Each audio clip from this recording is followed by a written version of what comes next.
मेरे घर का परिवार।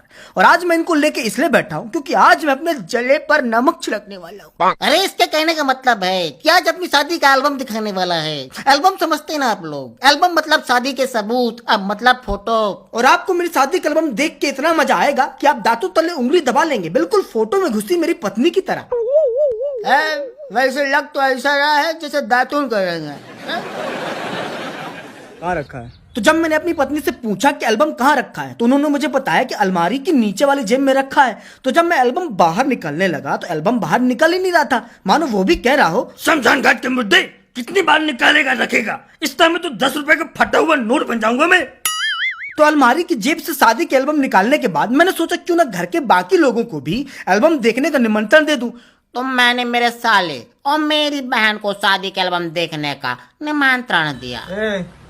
शादी का एल्बम देखने का बोला हुआ था जातो। भैया तो मेरे निमंत्रण देने के बाद सब लोग आए, बैठे और फिर धरती में बैठी मेरी धर्म पत्नी ने एल्बम खोलना शुरू किया। तो एल्बम के कवर में ही एल्बम बनाने वाले भाई ने, जो खुद शादीशुदा है, सफेद झूठ लिखा। आप लोग देख सकते हैं कि लिखा हुआ है sweet dreams it will come true, मतलब कि मीठे सपने जो सच होंगे। नहीं भैया, तुमसे मिले हैं हम, लगा तो नहीं कि तुम्हारे सपने सच हुए। खैर कवर पेज के बाद जब आगे बढ़े तो आप देख सकते हैं कि ब्लैक एंड व्हाइट में मेरी वाइफ का चेहरा ऐसे खिल रहा है जैसे जिस चीज का एग्जाम था उसका पेपर पहले हाथ में आ गया। और मेरा चेहरा देख के ऐसा लग रहा है जैसे फिजिक्स का पेपर था और केमिस्ट्री याद करके चले गए हैं। वैसे उस केमिस्ट्री का तो पता नहीं, लेकिन हमारी केमिस्ट्री अच्छी चल रही है। खैर वाइफ ने पन्ना पलटा तो हमारे सामने आए बड़ी बड़ी मूंछों वाले शख्स। ये पता है कौन है? ये मेरे पापा के पापा यानी मेरे दादाजी। आसान शब्दों में बताऊं तो मेरी वाइफ के सास के ससुर। बहुत आसान बताया बे, एक काम करना, मिलना कहीं पे। मैं नहीं मिलूंगा, गधा थोड़ी हूँ, लेकिन ये गधा है जो नीचे से लेके ऊपर तक हरे रंग के कपड़े पहना ना। आप लोग देख के पहचान गए होंगे कि ये मेरा साला है। ये शादी के पहले तिलक के दिन ये वाले कपड़े पहन के आ गया था।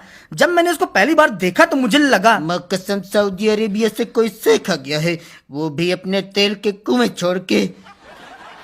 तो शेख को देखने के बाद इस शख्स को देखिए, यानी कि मुझे। मेरे हाथ में वो हरे रंग का दोना दिख रहा है, ऐसा लग रहा है जैसे समोसा लेने के लिए लाइन में खड़ा हूं चाट की दुकान पे। खैर ये जितनी भी तस्वीरें आप लोग देख रहे हैं ये शादी के 2 दिन पहले की हैं, यानी कि अभी भी मैं अपनी पत्नी का पति बनने की जगह किसी का बॉयफ्रेंड बन सकते थे। By God.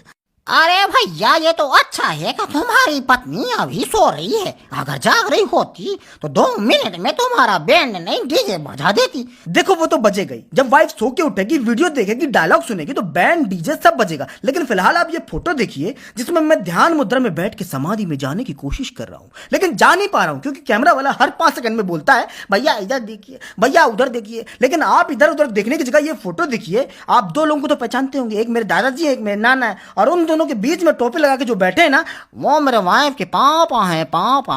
खैर चलिए अब गाड़ी आगे बढ़ाते हैं। आप लोग फोटो में देख रहे होंगे कि मेरा साला मेरे पांव पड़ रहा है। ये पहली बार जब मेरा साला मेरे पांव पड़ रहा था, और आखिरी बार भी। तो तिलक की रस्म के बाद कैमरे वाले भाई ने मेरी कुछ इंडिविजुअल फोटो खींची। जब मैंने उन फोटोज को देखा, उन फोटोज में अपने पोज को देखा तो मन किया बोलूं, ओए ओए इतना गोरा मैं तो नहीं हो सकता, ओए कौन है तू, मेरे घर में क्या कर रहा है। भैया तो मेरी इंडिविजुअल फोटो खींचने के बाद कैमरे वाले भाई ने परिवार के अन्य सदस्यों के साथ मेरी फोटो खींचनी शुरू की। जैसे कि जो ब्लैक साड़ी में खड़ी है ना, वो मेरी मम्मी है, मम्मी। और जो केसरिया रंग की टी शर्ट पहन के खड़े हैं वो मेरे पापा हैं, पापा। वो वाले पापा, गाना सुना ना आपने, पापा कहते हैं बड़ा हरामी है तू। बरकरार तो परिवार के अन्य सदस्यों के साथ फोटो खींचने के बाद आप ये फोटो देखिए जिसमें मैं वाइफ की मच्छरदानी के पीछे खड़ा हूं। आप मुझे ये बताइए कि मैं क्या सोच रहा हूं, क्योंकि मैं खुद नहीं सोच पा रहा कि मैं क्या सोच रहा था। मुझे तो लग रहा है कि मैं ये सोच रहा हूँ कि कैमरे वाले भैया देखो, ऐसा है कि एल्बम के पैसे मांगने तो तुम हमारे सामने आओगे और कैमरे के सामने इनको खड़ा कर रहे हो, मतलब कि दूल्हे को ही धुंधला कर रहे हो। कसम पैदा करने वाले की, यह मेरी बुआ और उनकी गोद में मेरा भाई। तो उसके बाद शादी की अन्य रस्में शुरू हुई, जैसे कि नहलाने धुलाने की, कपड़े पहनाने की, सजाने वजाने की। और आप यहाँ पर देख सकते हैं कि कैसे मैं वाइफ की उंगली पकड़कर उनको ये सिखा रहा हूँ कि शक्तिमान की तरह घूमा कैसे जाता है। लेकिन मुझे यह समझ में नहीं आ रहा कि वाइफ ये कैसे सीख गई कि शादी के बाद पति को अपनी उंगली में घुमाते कैसे हैं। तो तैयार होने के बाद मैं घर से बाहर निकला और नीली साड़ी में जिनको आप देख रहे हैं ना, वो मेरी मम्मी है है। क्या है कि बारात के जाने के पहले बहुत सारी रस्में होती हैं जो यहाँ पर वो निभा रही हैं। इसके बाद मुझे गांव के मेन मंदिर में ले जाया गया। यहाँ पर आप देख सकते हैं कि फोटोग्राफर ने फोटो खींचने के लिए किस तरीके से मेरी गर्दन को गिरा के रखा है।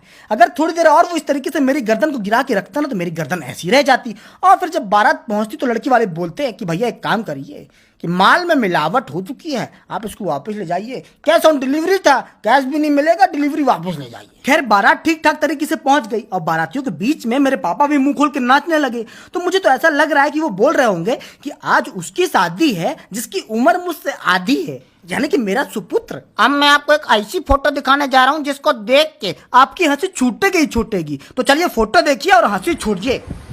इसका एक हंस कर लेना नाक मुंगरी